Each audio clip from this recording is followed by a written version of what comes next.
Kamusta mga Filipino-American dito sa Michigan? Bilang mga mamamayang Amerikano na gustong masigurado na ang ating mga boses ay naririnig ng ating mga inahalal na opisyal, tayo mga Asian Americans dito sa Michigan ay dapat kampante sana na nabibilang ang ating mga boto.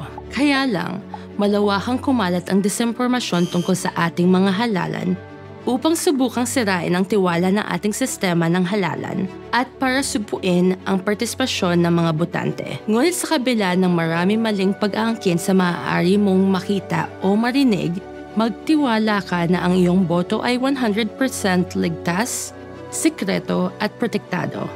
Ang ating mga sistema ng pagboboto ay pinag-aralan ng mabuti ang mga sistema ng pagboto na sigurado na hindi pwedeng pakialaman.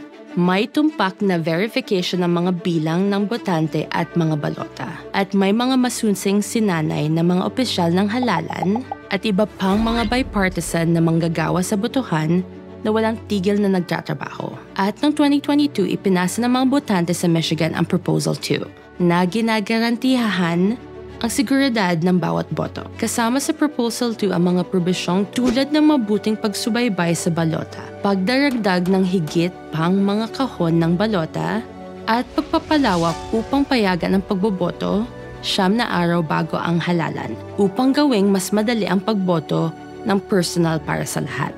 Ang ating mga halalan ay may garantiya na patas, ligtas at tumpak. Bilang mga Filipino-American, palagi tayong makakaasa na ating demokrasya upang matiyak na palaging nabibilang ang ating boto. Mga Filipino-American dito sa Michigan, ligtas ang ating boto. May kapangyarihan ang boto mo. Bisitahin ang dedikadong webpage ng Michigan upang makita ang higit pang mga detalye tungkol sa mga hakbang sa kaligtasan ng mga boto ng ating estado.